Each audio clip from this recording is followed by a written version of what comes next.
So let's start with you. In the meantime, people will start coming and joining this queue. Yes, please. Wa alaikum assalam wa rahmatullah. Do we know in Quran prohibition of eating pig's flesh? Is mentioned, of course. So is there any explanation given by Quran itself why it is so said? I think the word fisk is applicable to this as well as wine, or just jua and just wine and just. The Holy Quran, I think, has not mentioned the reasons why, but I'll have to re-study the verses concerned and find out. There may be some inherent reason mentioned by way of indications, but to my knowledge there is no positive reason mentioned. On this I spoke somewhere in Europe and told them that where the reasons are not mentioned, there can be two possibilities for that. Number one, it's an arbitrary decision of the masters. And that has also an inherent purpose of finding out who truly considers things belonging to him and who considers otherwise. If the propriety of God is final and everyone who believes in the Creator does believe genuinely, then he must give the right to him of possession and disposal of that possession. Otherwise, he does not believe. So as such, some trial orders may have been given, and in some religions we all find such orders which seem to be arbitrary without any particular reason mentioned there. But nevertheless, similar orders are given in all religions, like the eating of flesh, for instance. This is forbidden in Judaism. In Christianity it should be forbidden, and also in Islam. It's a long history of this. But I don't read any reason given either in Judaic literature or in the Christian literature or in Islamic literature for the reason why it has been forbidden. So where the reasons are not mentioned, I think the important reason which should be understood is that he is the proprietor. He gives you permission to eat this and that or whatever he has created. If he does not permit you to eat of something, it is not for you to question why, but for you to submit. That will prove the nature and quality of your belief in his being ultimate proprietor. That is one thing. Secondly, people have been forwarding different ideas. Many doctors have also written on this subject, but I don't agree in principle with the types of suggestions which have been made. On medical terms, they say, people have more heart attack if they eat flesh of pig. Now, why does not God give a detailed list of such harmful things? There are far more harmful things which are not forbidden. So it could not be at all for the health reason, not physical health reason. So although many suggestions have been made, but I don't agree with that. If you eat the fat of calves, or the fat attached to beef or to mutton or whatever type of fat you eat, it may be as injurious, or in some cases may be more injurious. Worm theory is also mentioned, that it has some worms in its intestines. So all the water in Azad Kashmir is infested with worms. So should that water also be forbidden? So I think it's extending things beyond its limitations. One should not put word into the mouth of God. I mean, that is a stupid attempt. So I shouldn't say stupid, but I think it's a naive attempt to justify things where one does not find a justification which truly satisfies the heart and the intellect. Where one should give in and say, look here, God has not mentioned any reason. He is the proprietor. If he is the sole proprietor, he has a right. But there are other possible reasons which I have been mentioning, not physical, but spiritual and moral. Sometimes some things are forbidden by way of a protest against some characteristics. And as far as I have studied the characteristics of the pigs, I found two special characteristics which are worthy of condemnation. And for that, pig stands out among animals as a symbol of those characteristics. Number one, normally it is a vegetarian animal. It doesn't eat flesh. But when a pig dies, the pigs eat the flesh of the pig. I came to learn of this habit, piggish habit, when during the course of my farming near Rabwa. There's many pigs, wild boars, who used to destroy the crops.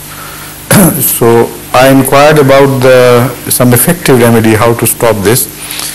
And the agricultural experts told me that recently the Americans have devised a very ingenious plan. They have invented an injection which infests pig's flesh, and it's a very contagious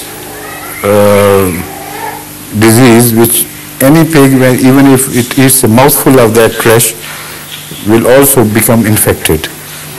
So they say normally pigs don't eat meat, but they do eat their own brethren when they die. You see? So the disease spreads like wildfire among the pigs, and the whole colony is sometimes destroyed in a matter of days. So I did try that, and in fact, to a great effect. We caught a small pig, a child pig, in fact injected it with that poison, or that injection full of virus, and the pigs ate it, and the disease spread all along. So that reminded me of that verse of the Holy Quran which says, don't backbite. It would be like eating the flesh of your brother. So here is a true symbol, living symbol of that habit. So maybe it's just a protest. Maybe eating the flesh of pig does also inculcate in man a habit like this, a nature where the pig eaters don't care for eating the flesh virtually, they not literally, In principle, they eat the flesh of others, they don't care whether they die or do this and that. So they become exploiters and usurpers of others' rights and things. So there is one possibility. The other possibility in the realm of spiritual or ethical values could be that this is an animal which is outstanding in the habit of being a sodomist, a homosexual. And other animals are, of course, witnessed from time to time to practice this. There is no harm in animal world. But this animal stands out in this habit. And that I know for long. When I was a student at the University of London, this issue was raised among the students. They wanted a specific answer, why? So I said, no whys are discussed in the Quran, but there is this possibility. Maybe it's a homosexual animal, so maybe those who eat the flesh, they become infected and ultimately get this habit, running their blood. So one university girl got up and said, what is the harm in that? I said, you prove my point. By eating the flesh of swine, you really believe that there is no harm in this. And perhaps that is the reason why it is forbidden. So everybody laughed, and applauded this answer and seemed to agree with this. She stood up as a living symbol of the truth of this. So they are just suggestions, all the same. But the fundamental principle remains the same, that whoever is the proprietor, he has right to give permission or withhold permission of whatever he has created. regarding the use of whatever he has created. So as such, this stands out as a sort of trial for those who say we believe in God and is being ultimate creator, and it serves a good purpose there. Any other question? Second? I'm after Pardon? I'm after him. Yes, sir. So why you used to come sit ahead of him and then? So that there wouldn't be so much commotion because I moved from up front. So we had an understanding. Achha, achha. You see, it reminds me of a joke which actually happened. A cousin of mine, not a cousin but a sort of cousin, once entered a bus in great rush hour. There was no empty seat, so he stood along others, hanging with that, that hold. So suddenly he saw a seat vacated and he rushed to it. And as he sat, another person had occupied the seat before him. So he sat on his lap. So he turned to him and, he thought he was the first. So he addressed like this. He said, I was the first. He said, if you were the first, how come I am below you?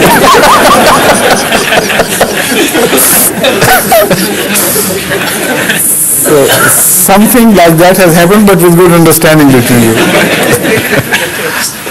Yes, please. We negotiated earlier. Yes. Huzur Mirza Muhammad Ashraf from Manchester. This, we are concerned about the European country heading toward the formation of United States of Europe. And then this government is trying to restrict the influx of the asylum seekers, mainly asylum seekers. And then the same is happening in the Germany. They are trying to do the same. And they're trying to sort those who are here out, which are the genuinely charmed. At the same time, the sudden flare-up of the racial harassment and victimization which is going on in Germany. Correct. I, as a weak, humble servant of God, fear, will there be any... As a humble servant of God, you shouldn't fear. You should have faith and trust in Him. Will there be any repercussion? You see, I tell you one thing, these things should not be studied superficially. These things were bound to happen as a result of the collapse of Russia and Eastern Europe. You see, these very flexible and considerate immigration laws were not made and not practiced for the sake of Asian immigrants to be able to come and settle in the Western countries. They were mainly directed towards the Eastern European countries and Russia and other such communist countries, where out of their own political interest they wanted people to come and settle over here. So the moment this issue is almost resolved and threat is finished, I was afraid, and I have mentioned it before, that these laws are going to become stringent to begin with, and then ultimately they will do away with them. They don't want them to be used by those who are unwanted. So that's the natural outcome of that. Secondly, the racial issue has been given special importance in view of what happened to the Jews in Nazi Germany. And it is mainly the Jewish effort which created great taboo for racialism in Western countries. They have been showing films and this and that, and they have been making all sorts of efforts in every direction so that the people become extremely sensitive to the question of racialism, and in fact they feel insulted if somebody addresses them as some racialist, some person racialist and so on. So now that purpose of the Jews has already been achieved, and now racialism will stand to favor them rather than to stand against them. Because after their grand coup of capturing the United States ultimately, completely, and even nakedly nowadays, and through the United States to capture the United Nations and Russia and every other part of the world.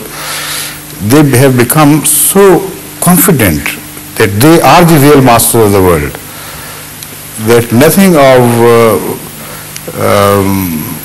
racialism in any form can hurt them anymore. But now they want to employ racialism against the colored people and the Eastern people so that they become more integral part of the West as such. And the Jewish issue is not raised at all. It is white against the black, white colored against non-colored and so on. In that way, they will be identified largely with the West, and the other nations will be the non-Western, non-white nations, which are no more worthy of real attention or any dignity. Now, this view has already been expressed by Jewish scholars and philosophers openly in so many words in their books,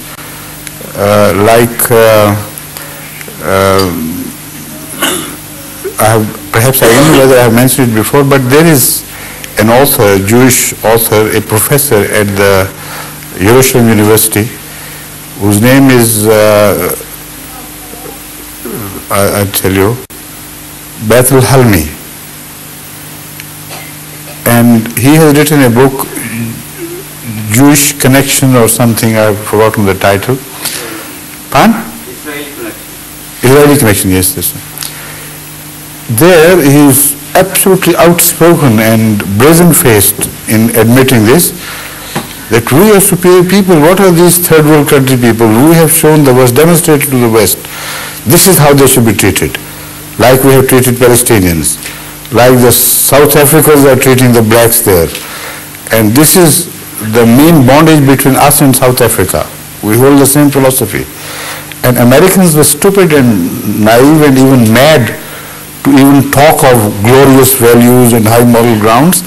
Now we have demonstrated to them that you are living in dreams. The real way to treat these people is to try to make them extinct, destroy them, cut them to size, bring them to size, and that is how they should be ruled with an iron hand. He has spoken this, written about this in harsher tones than I am expressing. So connect that Jewish plan to change the values of the West and to change the Christian, so-called Christian values, which although are disappearing, but still have a hold on their sophisticated society. But the way they are now teaching them to treat the rest of the world is entirely, in substance, right is might and there is no other principle. Be powerful and destroy your enemy, all the rest are your enemies. Now, after the fall of Russia, imagine how much stiffened that attitude would have become. And that when you look at Bush, look at his statements, his attitude, you will find him reflecting the attitude of Israel faithfully, like a dog faithfully follows his master.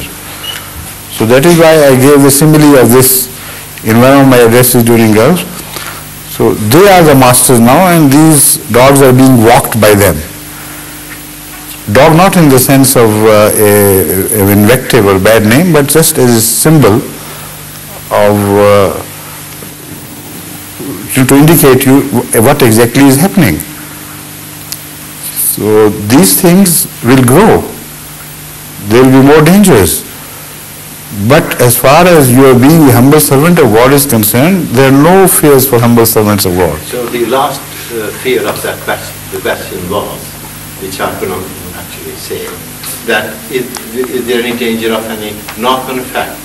Pardon? Knock-on effect of this flare-up which is happening on the So what effect? I can't understand.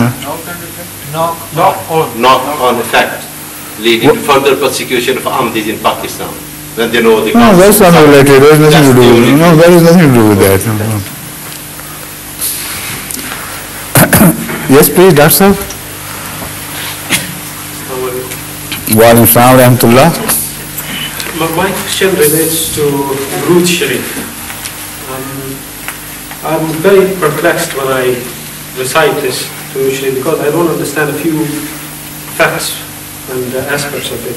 First of all, I'm ashamed to say I don't really understand the meaning of the word wurud, and as much as I do the meaning of barakat. Secondly, when I come to this, Hazur has explained before, but I haven't understood it fully. That is, Kama Sabata ala Ibrahim. That much I understand, but I don't understand wa ala Ibrahim. First of all, I don't know who is ala Ibrahim. And secondly, what's so glorious that happened to ala Ibrahim that we want the same to happen to ala Muhammad? And I find no comparison. No comparison between? Between Khatam al-Nabiyyin and... Can you find a comparison between Rasulullah Sallam and Hazrat Musa? A similarity, yes, but... No, the word Kama is used in that relationship as well. Yes. Kama arsalna ila Fir'auna Rasula. Yes, So both questions should be bracketed. The word Kama has to be understood properly, and then there is no problem left. Kama just indicates a general similarity, but does not indicate equality of status. So some people who are like others may be better than they are. Like Hazrat Muhammad Rasulullah Sallam is most certainly higher in status to Hazrat Moses. Yet the word Kama is used indicating some similarities among them, between them. So the same is the word used in Durood, which means that Kama does not mean that Hazrat Ibrahim has been blessed more widely and more profoundly. So we are begging Allah to show the similar mercies to Prophet Muhammad Sallallahu Alaihi Wasallam, similar favors to him to a degree. That does not mean that. Kama is a word indicating a general similarity, and it ends there. It is not an indication of status at all. Alright? As far as the word Kama is concerned, it is deeply rooted in a promise. That part of the Durood is deeply rooted in a promise made to Hazrat Ibrahim alayhi salatu wasalam. And that promise of God was that I will raise a people in a remote future. The word remote future is perhaps not mentioned in so many words, but it is implied. I will raise a people who would send blessings, who would invoke blessings of God upon you. So those people were the followers of Hazrat Muhammad Rasulullah Sallam. Why? Because the Holy Quran says that Prophet Muhammad is closest to Abraham than anybody else. So the word al is also resolved. The first person who deserves to be called al in every sense of the word of Hazrat Ibrahim is Hazrat Muhammad Rasulullah himself. And this can be proved beyond a shadow of doubt from many verses of the Holy Quran which refer to this relationship. Hazrat Muhammad Rasulullah Sallam is the fruit of a prayer of Hazrat Ibrahim alayhi salatu wasalam, which is mentioned in the Holy Quran, where he prayed to Allah that وَبَسْ فِيهِمْ رَسُولًا مِّنْهُمْ يَتْلُو عَلَيْهِمْ آيَاتِكَ وَيُعَلِّمُهُمُ الْكِتَابَ وَالْحِكْمَةَ وَيُزَكِّيهِمْ. Allah says in the Quran that Abraham prayed that, O my Lord, O my Allah, raise among these people whom I have settled in Mecca and around Mecca, my progeny, a prophet from among themselves who recites to them the verses, your verses, ayatika, and yuallimuhumul kitab wal hikmah, and teaches them the book and also teaches them the wisdom, underlying wisdom of the book, and then also purifies them Now these are the exact words in which the prayer of Hazrat Abraham is recorded. Now read the verse of Surah Juma, which should be so well known to all Ahmadis, because it deeply relates to us, which says, هُوَ الَّذِي بَعَثَ فِي الْأُمِّيِّينَ رَسُولًا مِّنْهُمْ يَتْلُو عَلَيْهِمْ آيَاتِهِ وَيُزَكِّيهِمْ وَيُعَلِّمُهُمُ الْكِتَابَ وَالْحِكْمَةَ وَإِنْ كَانُوا مِنْ قَبْلُ لَفِي ضَلَالٍ مُبِينٍ وَآخَرِينَ مِنْهُمْ لَمَّا يَلْحَقُوا بِهِمْ. He says, He it is, God, who has raised from among these illiterate people, ignorant people, someone who was of them before. But a revolution has taken place, that is implied. God has revealed to him his verses. He recites those verses from Allah and purifies them, teaches them the book and also the underlying wisdom of the book. Now, is it not exactly verbatim response of acceptance from Allah to the prayer of Hazrat Abraham? So he is the acceptance of the prayer of Hazrat Ibrahim personified, only with one little change. The words are exactly the same without any change, but the order has been changed. Wherever Allah says, I raised Prophet Muhammad, another verse also speaks of the same order is mentioned, which is mentioned in Surah Juma, not the order in which Hazrat Ibrahim had prayed. That shows the human shortcoming, even if he is one of the greatest of prophets of Allah. You know, in prayer, you also make some mistakes. Very small mistake there, but a mistake which could have become significant in case of its application to Hazrat Sallallahu Alaihi Wasallam. Hazrat Abraham naturally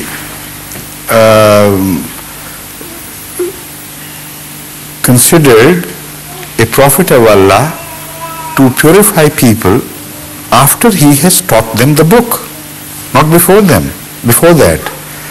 After he has shown them the wisdom of the book. So to a prophet normally, the process of purification should come last. First you recite the revelations of Allah, then you teach the book, the law, etc. Make them practice that law, and then you tell them also the wisdom. Then comes the final stage of purification. This was altered by Allah in response to the prayer. هُوَ الَّذِي بَعَثَ فِي الْأُمِّيِّينَ رَسُولًا مِّنْهُمْ يَتْلُو عَلَيْهِمْ آيَاتِهِ وَيُزَكِّيهِمْ. With the recitation of Allah's verses, He purifies them and then teaches them. It's a very profound change, absolutely fantastic change. This alone can prove the point that this book is from God. Whenever the prayer is referred to Ibrahim, the same order is mentioned as I mentioned before. Whenever it refers to Allah by way of acceptance, this new order is mentioned.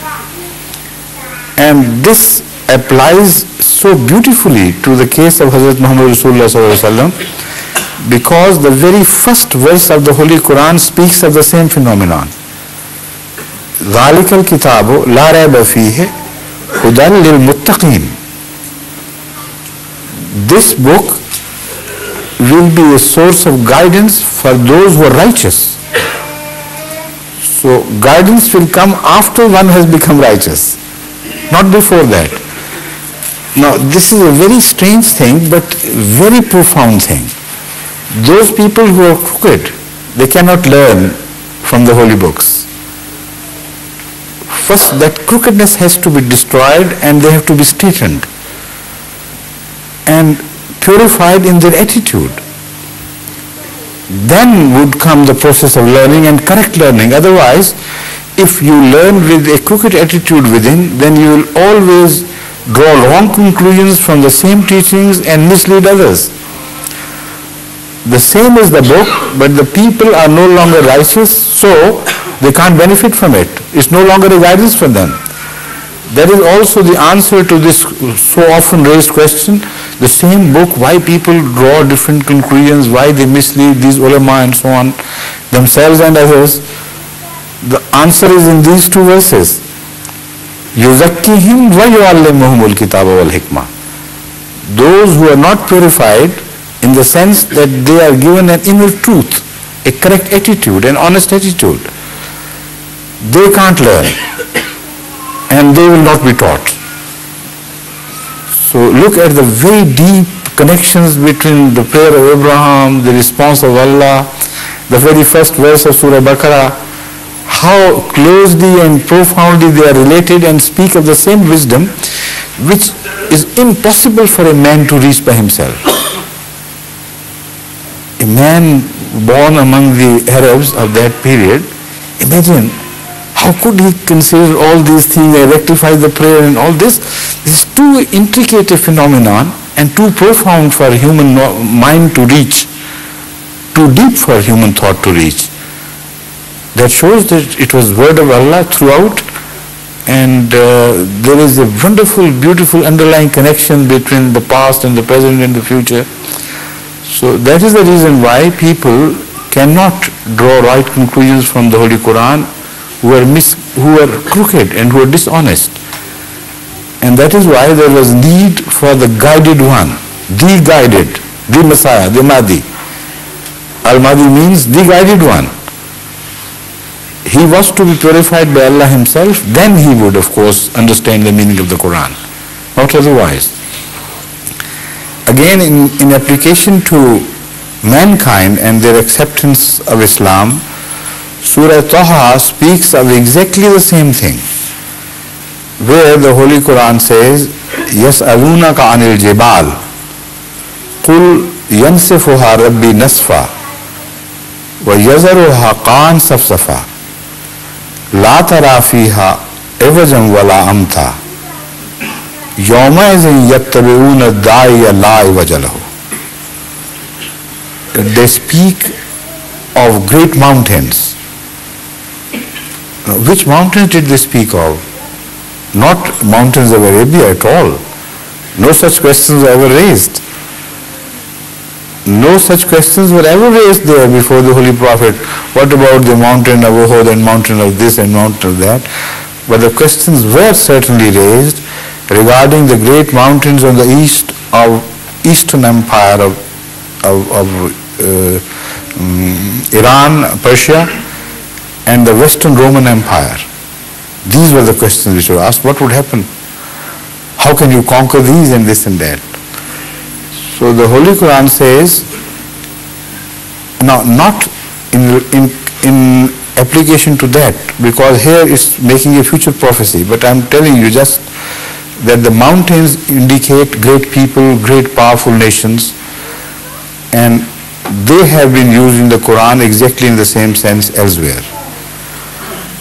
So the question raised in Taha, which speaks of the future events, which speaks of the Christian rise to power, very clearly. They ask you what would happen of the great powers of the earth will hold the world in the palm of their hands. How can Islam conquer them? How can Islam win their hearts and minds? The answer is, and it will become very clear later on, the answer is, يَنْسِفُهَا رَبِّي نَسْفًا. God will shatter them to pieces.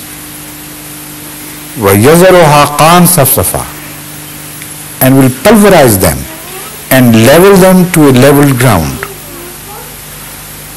لَا تَرَى فِيهَا أَمْتًا وَلَا عِوَجًا وَلَا أَمْتًا. You will not see there any crookedness, nor ups and downs. يَوْمَئِذٍ يَتَّبِعُونَ الدَّاعِيَ. That would be the time, that would be the age when they will follow a prophet who has no crookedness in him. So obviously the dilemma is resolved. The mountains mean great people, powerful people, nations on earth, because mountains do not follow prophets of Allah. And La iwaja lahu is a most wonderful epithet here mentioned, because it relates to La tara fiha iwajam wala amtha. You will not see any crookedness left in those people that looking down from their high ivory towers about black nations and yellow nations and this and that, and considering their messages in way of life as inferior to themselves. How in that state of psychological pride could they ever accept Islam as their guidance, as their guiding light, and accept the Holy Prophet as their guide? So that iwaj, that crookedness has to be broken and leveled first, because a crooked thing cannot enter a straight muzzle, any straight line or straight passage, let's say. Now, in the beginning, the Holy Quran in the same surah, in the previous surah of Kahf, the Holy Quran also mentions this word iwaj. Alhamdulillahi allazi anzala ala abdihi al-kitaba. क्या? Alhamdulillahi allazi anzala ala abdihi al-kitaba wa lam yaj'al lahu iwaja. All praise be to Allah, who has anzala ala abdihi al-kitaba, who has revealed this book to a servant of his who has no crookedness. Now, the earlier commentators explain this with reference to the Quran. They say this word crookedness is related to the Quran and its teachings. It could be referred to Al-Kitab or Allah, both. There is genuine possibility. But right from my childhood, I have always understood it to be related to Rasulullah Sallam. I don't say that it cannot be referred to the Quran. It refers to both and applies to both, but more so to Hazrat Sallallahu Alaihi Wasallam. Because in that part of the Quran, which I have just quoted, there the Quran is not mentioned at all. Only Hazrat Rasulullah Sallam is mentioned, and it says, that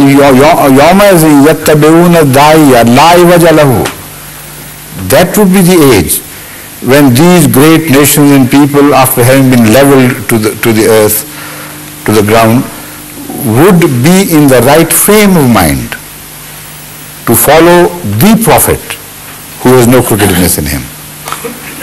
So all these things are so beautifully well connected and profoundly related. So the time for these mountains would come. That is why I always say very clearly that whatever measures they take, they simply cannot escape the Third Great World War and the Holocaust. It's impossible. It's so clearly laid down without any room for any possibility of exception in this, any possibility of change of mind on the part of God, that I am positively certain Islam would become the final overwhelming religion of the world after this, not before that. Next, please. Are you the next? Bashir Hayat Sahib? I don't know, because I came late. I don't know. No, but you don't know where you are sitting? Sitting here. So you are next, obviously. There is no one in front of you who has not asked a question. Is there? He has asked his question, so it's your turn, please. आप जरा एक तरफ हो जाए ना, इसको corridor को खाली करते जाएं. अस्सलाम वालेकुम. वालेकुम सलाम रहमतुल्लाह.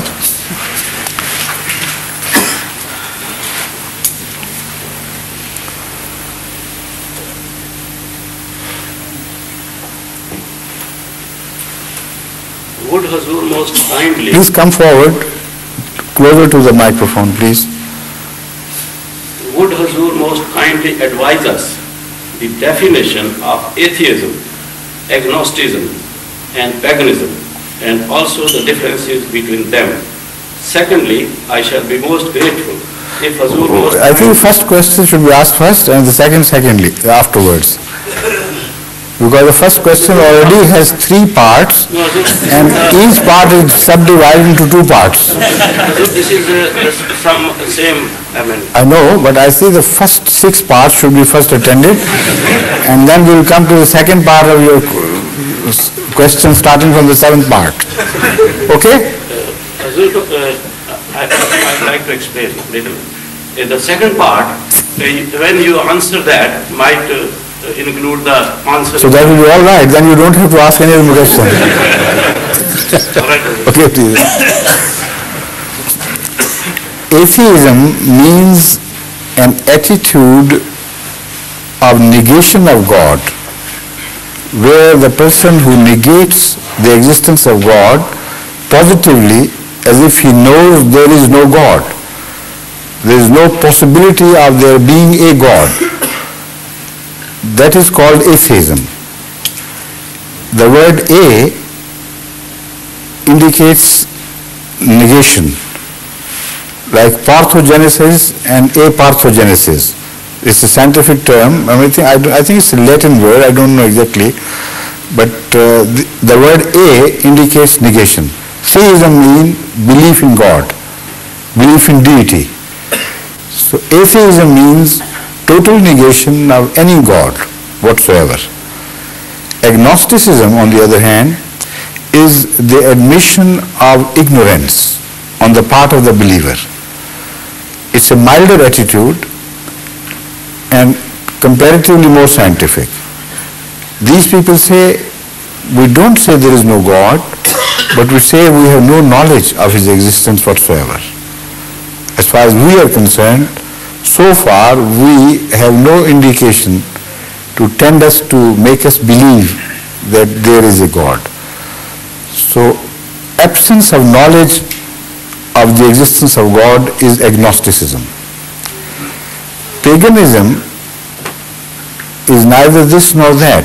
Paganism means belief not in the God as ultimate creator, belief not originating from some revealed book, but belief in superstitions and this and that, where the ignorance of man has created religions for him.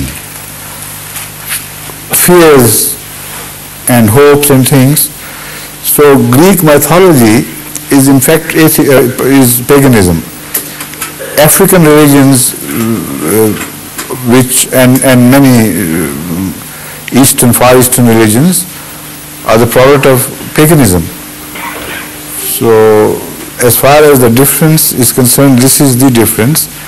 Now the question, the last bit, please. I have not perhaps answered that. Have I? As you feared. Good. Not yet, Hazur. Yes, please. Secondly, I shall be most grateful if Hazur most kindly enlighten us regarding their role in history and their field of action in modern times. Very interesting. Their role in history has already been mentioned in the Holy Quran so comprehensively and so perfectly that you read the Quran and you will know the history of atheism, agnosticism and whatever ism you think of. All the history worth recording has been recorded in the Quran. So if you want me to start right from the beginning to the end, I think it's a task which will require many days of discussions. In short, they have always been at war with each other. And the idea of unity of God has always come from on high. It has descended from heaven, and that idea was ultimately broken down and split into concepts of smaller deities. Concept of smaller deities have never evolved into the idea of one God, as the sociologist would have you believe. So the Quranic recording of the history speaks of the direction of the concept of God. The Holy Quran says it was always revealed that there is one God. This idea never evolved. While the sociologists studying the history of paganism believe that religion is the outcome of superstitions born out of ignorance and fears and hopes, fears of nature, of the lightning, of the winds and typhoons and this and that, and snakes and other animals, and hopes that if you please these superior powers, they will help you, they will benefit you, they will bless you, and so on. So all this, hocus pocus of sociology which you find taught in the universities of the world today is based on this concept. The Quranic concept is exactly the opposite in direction. It says it is the decay of the belief in unity which always ends up in paganism and superstitions and the concept of many gods. The concept of many gods never evolves into the concept of one God. Now this history, as you look back at the same facts, is obviously the correct picture of things. You see Judaism, study Judaism, ending up in the concept of many deities. Study the Christianity, it began with unity of God, then it got split into 3 gods, and then into many gods. So many holy saints, so-called saints, possessing many attributes of God. So this is exactly how the Surah Kahf has recorded this history. So when I say the Holy Quran has recorded this history very clearly, it has recorded the history very clearly and orderly as well, so that you can understand the phenomenon of the history. Surah Kahf, which speaks of Christianity, its beginning, its rise and fall, and ultimate destruction, speaks of Christianity as those who believed in one God. As I have just quoted, Alhamdulillah, after that it says,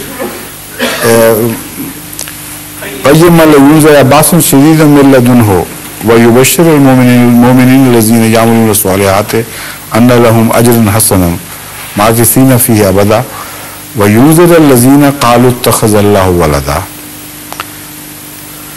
To begin with, the purpose of this warning is to warn those people who believe in God having adopted a son or having given birth to a son. That is the Christians. But having said that, it immediately begins to mention the early Christians. And in relation to Ashab Kahf and the early history of Christianity, the Holy Quran says that this concept of 3 in one or many gods was not the fault of the early Christians. They were monotheists. They believed in one God. For the sake of unity of God, they suffered for centuries. They were persecuted for just holding this belief in one God. So don't blame them, don't implicate them in this. They were the right people. But gradually, with the passage of time, this religion went into decay and a process of decadence, resulting into 3. This has been very clearly, this thread is taken up once again after the mention of these people of the cave. And then it's a very interesting study. Surah Kahf goes through the whole history of their development, their becoming the greatest powers on earth and so on. Yajuj, Majuj are mentioned, of course, which means the Christian power will get split into 2 great powers of the world, the Eastern great power and the Western great power and all that. The wall and everything is mentioned in this same surah. And then it ends up by saying, أَفَحَسِبَ الَّذِينَ كَفَرُوا أَنْ يَتَّخِذُوا عِبَادِي مِنْ دُونِي أَوْلِيَاءَ. Do these people believe, they really genuinely believe, that they can run away with the with this practice of creating many gods besides him out of his own servants and out of his own creation? So here the 3 has got split into many. And the word used here is exactly applicable to the concept of saints. أَفَحَسِبَ الَّذِينَ كَفَرُوا يَتَّخِذُوا عِبَادِي مِن دُونِي أَوْلِيَاءَ. The word awliya is saint. So the end of Christianity is mentioned here as having got split ultimately into, trillions of saints, or whatever number be, millions of saints. So these so many saints are the outcome of the first mistake of believing in the sonhood of God, of Jesus Christ, and the motherhood of Mary, and so on and so forth. So the process mentioned, which can be historically proved without a shadow of doubt, is that the religion begins with unity, revealed unity, then gets split up into the concepts of more gods than one, and then ultimately there is no count of those who are created as semi-gods by calling them as saints, shareholders of Allah's paths, and so on and so forth. So this is the true reliable history, that you should understand this phenomenon from the Quranic history. All right. Any part left? No. Thank you, Jazakumullah. Yes, please, of course. Most welcome. I have a question on Tawheed, the problem. Yes. We have had several people that have been interested in Islam, and they shy away because of cultural reasons. Yes.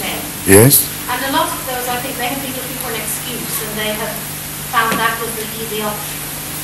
But we have got another couple who has been under Tawheed for 3 or 4 years, and they say there's nothing at all that they disagree with. They are 100% with us. But the wife is very adamant that she will not ever have the segregation, and she won't cover her head. You see, the answer, I'll tell you, I understand the problem. The answer to that is not to change Islamic attitude to these values. They are very important. The answer is to let them do whatever they please. The Holy Quran has said this, addressing Hazrat Muhammad Rasulullah sallam, that innama anta muzakkir lasta alayhim bimusaitir illa man tawalla wa kafar fa yu'azibuhu Allahu al-azab al-akbar. That God has created you as an admonisher, no more. You are not responsible for their acts and their final decisions. You explain things to them, and it is for them to follow you or not to follow you. If they reject and walk away, it is God who will be responsible for that, and who will bring them to question and bring them to account for that. It's not your job. So if it is not the job of Rasulullah sallam, why should it be our job? Secondly, the Holy Quran addressing the Holy Prophet says something which is surprisingly harsh. But as I understand, it is not in fact addressed to Rasulullah sallam in the sense that he could have done that, but addressed to others, lesser people like us. It says that even for the sake of pleasing them, for the sake of winning them, for the sake of converting them to your faith, even if you deviate a jot from the principles we have mentioned to you, Allah will destroy you completely, and you will have nothing left, no helper to save you. So the basic principles of the Holy Quran, which we have understood, the basic essence of Islamic culture, not Pakistani culture, Islamic culture, of chastity and segregation to a degree, these are the things which could not be changed by the Holy Prophet ﷺ himself. For the sake of pleasing them and winning converts, if the Holy Quran says, O Prophet of God, you do it even by a jot, you will have no ground left to stand upon, and God will see to it that you are totally destroyed and wiped out. That warning, of course, was addressed to us, not to him, because it was impossible, unbelievable, unthinkable of God having created Prophet Muhammad for the sake of being the ultimate guide to the whole mankind, and yet for him to have this danger of deviating from the truth. So it is for you to make people understand. If having understood, they do not have the courage or will to follow Islam, then leave them alone. You will not be asked for that. But if you begin to change Islam for winning their heart for the sake of, then you will certainly be held responsible. Again, this question can be resolved from other angles as well. Some people who ask me the similar things, not in this exact area, but in other some similar areas, some people say, we drink, we do not conform to the correct Islamic way of life in so many things. How can we become Muslims? My answer is, how can you remain Christian with all these values which are shared by all religions? So if you can remain a bad Christian, it is much better to become a bad Muslim. You know, you will have at least advanced some steps towards the right direction. So all right, don't cover your head. There are many Ahmadi ladies who don't do that or even go beyond that. Still remain Ahmadis, but the cultural values will not be changed. If they want you to accept defeat that you are wrong and they are right, then they will become Muslim. You say, all right, go to wherever you please. We don't care. We care, but we are not authorized to change this. But if you, out of your own human weakness, you can't conform to these strict laws, even if you don't understand genuinely. Understanding the truth in its larger aspect, understanding the philosophy to be the correct philosophy which resolves the problems of life in general, it's much wiser for you to accept Islam, to come into the fold, and then leave the rest to God and pray to Him.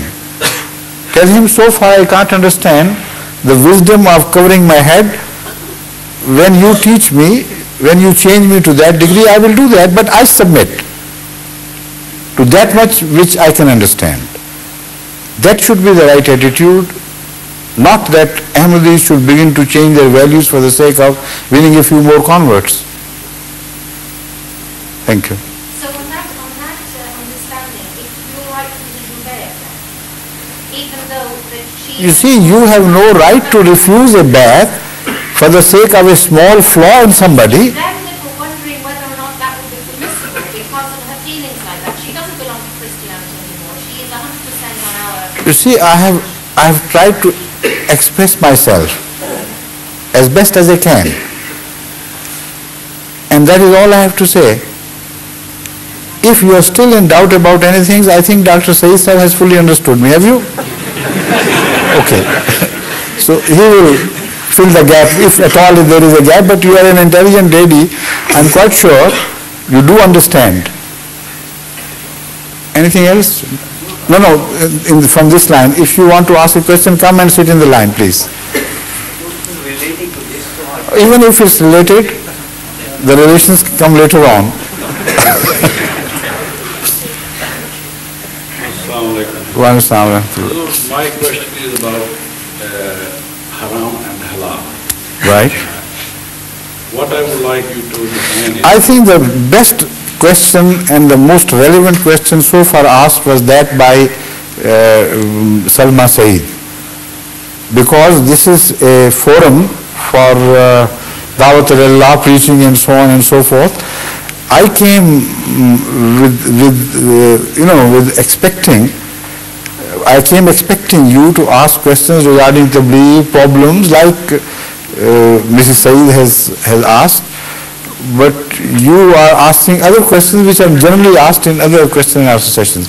I don't stop you from asking this, but I'm just telling you that try to be relevant to the occasion of our gathering here today, tonight, okay? In that case, I will not ask the question. Thank you. No, because we have already asked her to now go ahead. I'll make it very short. The question is what to eat and what not to eat in seafood. is everything found in the sea is the halal? Everything which is halal is not tayyib. The Holy Quran says, eat what is halal and eat what is tayyib. Halal is everything which has not been forbidden. Even frogs are halal, dadus. Can you eat them? No. So that means just the permission to eat anything does not mean that you will eat everything because you are permitted. There are so many other factors which, which limit your not power but limit your choices. So in seafood, everything is halal if it is tayyib for someone. He can eat if it's tayyib. I can't eat many seafoods. So not because they're not halal, because to me they're not tayyib. To those to whom they're tayyib, they can go ahead and eat them. Okay? Next, please. Bashir Yad Sahab, those who have asked their questions may please vacate this corridor to facilitate those who want to come forward. That's why you bend back. If the time permits. No, go back to the last position then. To the same old full stop position. I think I withdraw because it may be the repetition of the same. Okay, Jazakumullah, that's right. Now the next, after, yes, you're right. Question on some of the hadiths relating to Mahdi and the Prophet Messiah. Please raise the microphone or lower yourself to its height.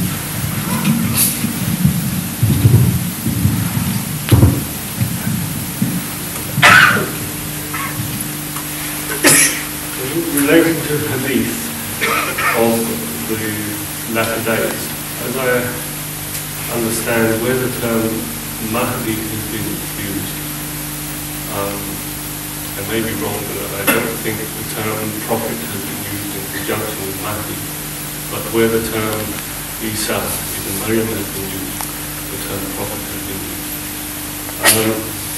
From that, if I'm correct in understanding that Mahdi would refer to perhaps a reformer, the Mujaddid. No, it will not be correct because the word Imam is used. Imam Mahdiyan. And these two descriptions or definitions put together are always applicable in the Quran to the prophets and to none others. Just a minute.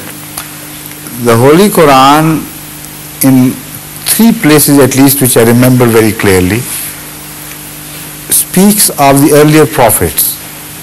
Goes on mentioning prophet after Noah and Moses and this and that. And then in the end of that list says, وَجَعَلْنَاهُمْ أَئِمَّةً يَهْدُونَ بِأَمْرِنَا. We made these prophets. Number 1, Aimma. Aimma means, is the plural of the word Imam. That means we made each one of them was made into an Imam. And the second thing is, Yahduna bi Amrina. They were not Hadis, they were Mahdis. Because anybody who guides others from himself in Arabic would call Yahdihim or without any other condition applied to this word. Yahduna bi Amrina means they do not guide from themselves. They guide as we tell them to do. Whatever they hear from them, they pass it on. So they have become the guided ones first, then they are authorized to guide others, not before that. So in sentence, 2 sentences, or within 1 sentence let's say, both the terms of Imam and Mahdi have been very clearly mentioned. And mentioned always without fail as applicable to the earlier prophets and to none others. So study the Quran, find out from any key the words used Aimma or Imam and Mahdi, and you will be surprised to find that only prophets are referred to as Al-Imam and Al-Mahdi. So that is why then some mullahs say that Imam Mahdi is not important, it's not mentioned in the Quran. I say, you may not recognize it, but I can tell you where it is mentioned. It is mentioned as prophets of Allah. So because the Holy Quran was so specific and clear on this, Rasulullah sallam considered it sufficient to refer to him as Imamam Mahdiyan. You see? Pardon? Yes, please, go ahead. Please. Hadith of the latter day.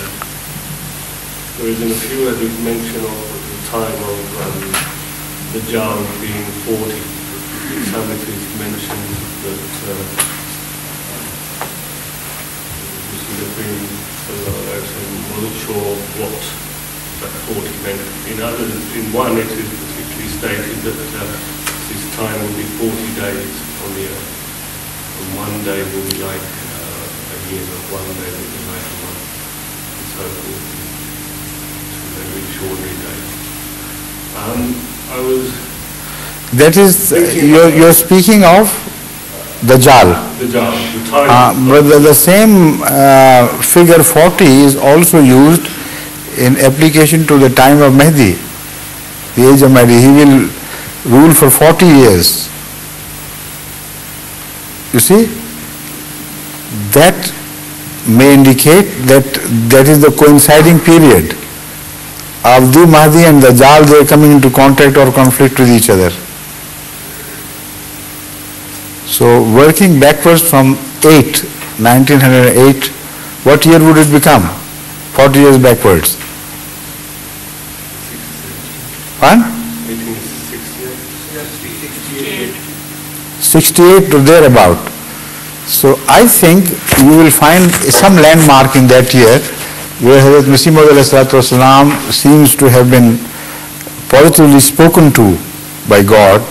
Maybe the first revelation was made in 68. Kunji, आपको याद है? 78 में वफात वालिद की वफात कब हुई थी? हैं? मुझे तो 68 याद था, लेकिन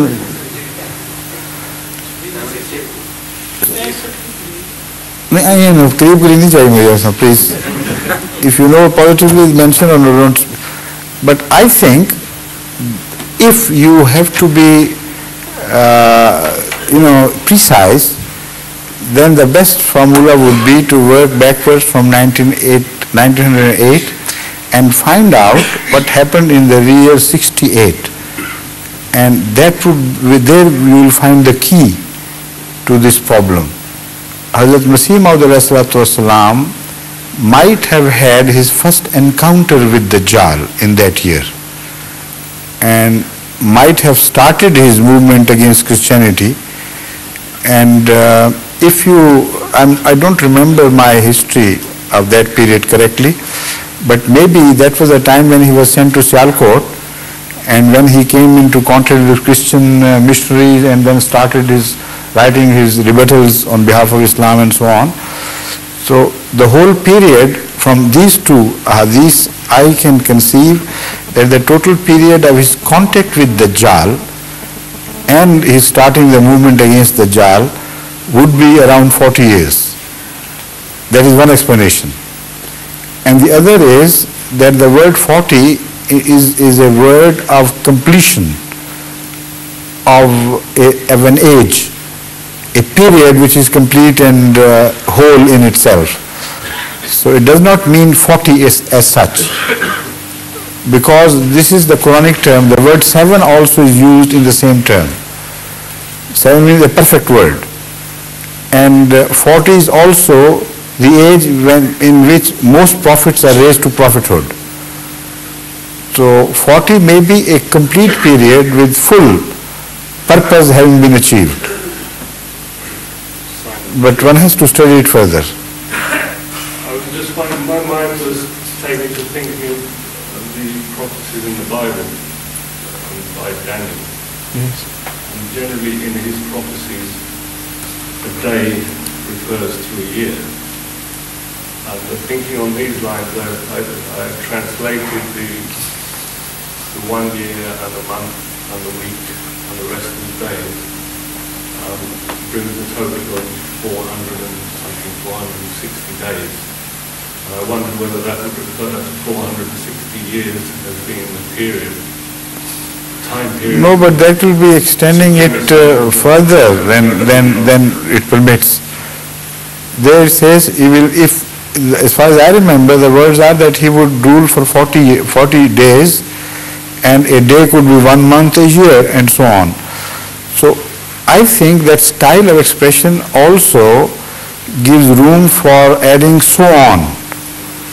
It's just by way of example that don't count too much on the understanding of days by your own reckoning. Your reckoning of days is different and God's reckoning of days is different. So when we say day, it only means a period.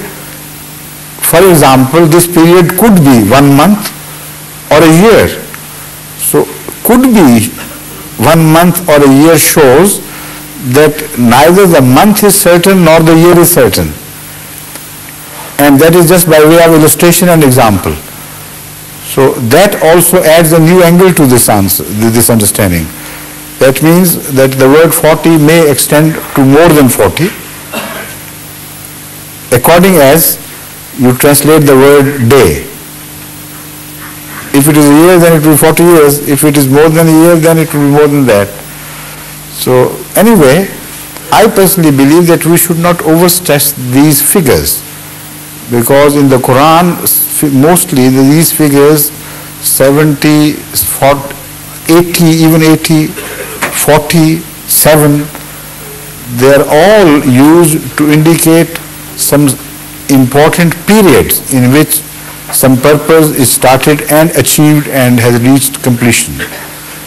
But they should not be understood exactly as the letter 40, as the figures 7, 40, etc. Okay? Yes, Dr. Sahib, you have come now.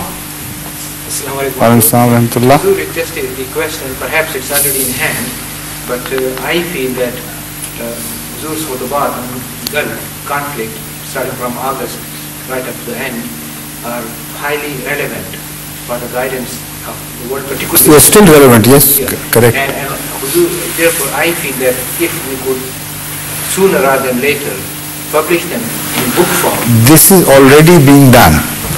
To inform you, you see, in places during the khutbah, you say things often sometimes, and sometimes you forget a fact or two, so they have to be rectified and rechecked. So having done that, we had to make a few changes here and there, and the rest remains intact exactly as it was delivered. Now we have got them, they are already have been translated into Arabic, they are being translated into English, they are being translated into other languages. First version of Urdu Khutubat without rectification was published in Pakistan, and they are now in the process of republishing the same after the due rectifications. And inshallah very soon you will see also the English version, which is needed very much today, because according to the dream of the American president, the new world order is emerging, and it's emerging more like my understanding of what sort of that new world order would be. So I think it's very important that we should publish that in English as well. Because the earlier part was so prophetically proved and confirmed, the events confirmed it. So the earlier series of Qur'an, yes, as God gave you insight to see the future. Yes. So whatever has happened so far has happened exactly as you mentioned in. Yes, usually in the very beginning I said, I warned Saddam Hussein that they're out to destroy you completely, and that history of the cruel destruction of Iraq would be repeated. So take cue from this and go slow, and understand. So the examples I gave from history, that they are being repeated vis-a-vis the Iraqis.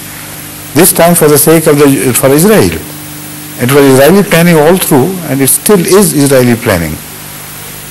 And now, these Arab powers who have responded to the call of a World Peace Conference, look at them. They have no cards left in their hands.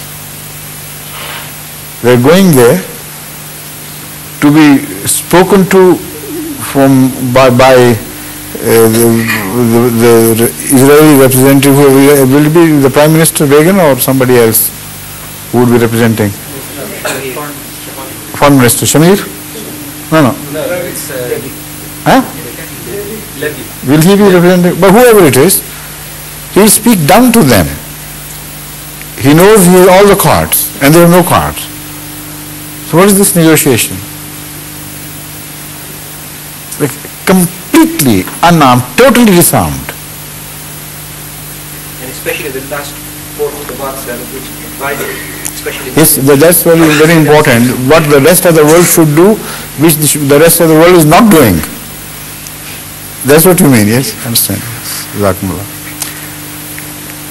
All right, will that be the last question, or maybe one or two questions? Yes, please. I asked you this question once some time ago about a friend of mine I was doing tabligh to. Fine? About a friend of mine I was doing tabligh to, and I said to you I found out that he was very anti-Ahmadi. Yes. And you suggested I should stop doing tabligh to him. Now, in the college I'm going to, there's a... You see, perhaps you misunderstood me. I didn't say you should not preach to the anti-Ahmadi people. You described his attitude, which was very, mulish and adamant attitude. He would listen to reason and still will not be influenced. So I said, to such people, according to the Holy Quran, you say salam and leave them alone. With that further explanation, you please tell me now what you have to say. Right. I want to ask you about a friend of mine. He's an Iranian. As a person, he's a very nice person, very friendly. Everything is very nice to feel about him. But I think from his childhood, having seen all the things that happen in Iran, he has witnessed people being hanged for apparently no reason but in the name of Islam. Yes. I think that must have had quite an effect on him, to such an extent that he's now an atheist. Yes. He no longer believes in anything. As such. Now, I don't seem to be able to get anywhere with him in terms of religion. You see, for such people, particularly in his situation, the book Murder in the Name of Allah would be the right approach. There the Iranian situation is also discussed with the religion and everything, and religion has been defended in principle, and it has been made clear that religion has been exploited. The murder in the name of God is not done by religious people, but by irreligious people and the politician and so on and so forth. So you better, if you can convince him to read this book, tell him there is no harm, why not? Maybe he's softened down here and there, we don't know where, but I hope he'll be influenced to a degree. Okay. Yes, Tahir Salim or Salim Tahir? Tahir Salim. Yes, please. There's one question which Yusuf raised quite concerned, because I am quite concerned. After the aftermath of Iraq being destroyed, because it was trying to... In the aftermath or after the aftermath? After the aftermath. Huh? After the aftermath of the... In the aftermath. In the aftermath. Right, yes. Because the aftermath is over, then the question is finished. Yes, please. Because it was trying to make nuclear power. Now Pakistan, as we understand, has also... Who was trying to become a nuclear power? Iraq. Nuclear power? You should say Iran was trying to make some crude nuclear weapon, not to become nuclear power. There are 7,000 nuclear weapons in the world of such order of destruction that each can destroy a great city.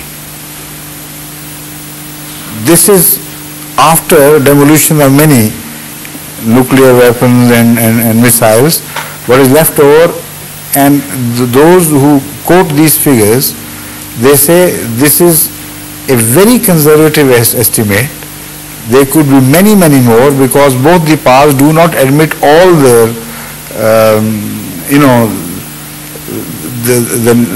the number of nuclear weapons they have in their possession. What my real question So what I mean to say is, when you refer to Iraq becoming nuclear, to call Iraq a nuclear power is a very naive expression. For Iraq to make a nuclear bomb does not mean until also it has reached the capacity of delivering it correctly and so on and so forth. There's so many other problems concomitant to this, that this is a propaganda of America, that this was the reason why they wanted to curtail and contain Iraq. Now the question, please. Yes. What is the position of Pakistan in the New World Order? What is the position of any beggar in any world order? For the beggars, the order is the same. And this is the fact. However much I love my country, but I love truth more. This is the hard fact. I can't change, unfortunately. What is his concern and fear, which I'm hearing is You see, these questions are misdirected. These questions can only be resolved with relation to the masters. Talk of masters and their attitude. Then the fate of the beggars will become very clear. Is the same master as much interested in that beggar or not? That would be the question. Then you can begin to see things very clearly. Is Master America interested in Pakistan as much as it was interested a few years ago during the Kabul Afghanistan war, during this and that, during Russia holding an independent identity opposed to America and so on, or things have changed? So if the things have changed, then the fate of the beggar has also changed in correspondence to the change in the attitude of the master. Is the fate of Pakistan, because Iraq has been destroyed, would Pakistan be the next country which they will try to... I don't know which next. There are so many nexts, possible nexts. They are going, the rest of the world as a whole is going to be treated most insultingly from now on. They have no dignity left. They did not have any dignity to enjoy even before, but there was a cover of dignity, because both these superpowers did not want to rub in things unnecessarily. Now they are exposed. They know it. You see, when the late General Ayub wrote the book Friends Not Masters, I mean, he was writing about that we are friends. America, we are not, you are our friends. We are going to accept you just as friends, not as masters. But he was wrong. Obviously, when you read the book, you know he has no choice. So there are many prophetic things in that book. The helplessness is so obvious. So they were masters even before. But with the cover of, human values, dignity, etc., sophisticated language and so on, and also the fear of Russia contained their hand and limited their power to insult smaller nations. Now all these factors are no longer there. They can do whatever they please. They can talk down to people like they are dogs or animals and things. And this is exactly what they are doing. This diplomacy shuttling between America and Israel is only for the purpose, has only been for the purpose of coming to a very clear underhand understanding of how much we are going to give them and no more. And that is all. Israel has not been convinced even a jot about leaving things our own free will, which she can still retain. If somebody believes that this shuttle diplomacy has achieved something of that nature, that Israel has ultimately been convinced to leave things for the Arabs, to give out, dole out things to the Arabs, which she could still keep for herself. That is sheer madness and total misunderstanding of the facts of life today. Whatever Israel can retain, she will retain. Not for sake of America or any other sake, she is going to forego or relinquish the possession of those things which she can retain. They are totally heartless things. So this is the reality of life, and you should better understand the reality. The details will follow simply, then you can understand the whole, the whole set of cards, where they belong and what power they hold. Okay? Yeah, but in a different way, you see, a different way. But yes, Yugoslavia, this disintegration process of the Eastern Europe is what I mentioned. In fact, I spoke of this subject when a delegation of European politicians came to attend a conference in England together with Poland. But Poland was invited separately and had separate dialogues with the British government. So some of the delegations also came to meet me, and I told them, look here, what you are doing is just sheer nonsense. They are not negotiating with you. They are going to dictate things to you from now on. They will decide which country will stay as the same single entity, political entity, which country has to be split and divided. Now all they are doing is to gravitate you towards England rather than to any other European countries. That is only the choice you have left. So understand your limitations and then make your move, otherwise you will be in for a big shock in the end. And I am pleased to learn that, to say that these delegations, which were high-powered because they were sent by their governments, they perfectly agreed with me ultimately. Said, thank you for this. And then they started telling me certain events to support my view. They said, yes, this is exactly what happened there and there and there, and we know it. So I said, when you return home to your various countries, have another conference after that and exchange notes. That will give you greater light to understand the newly emerging pattern of politics in Europe.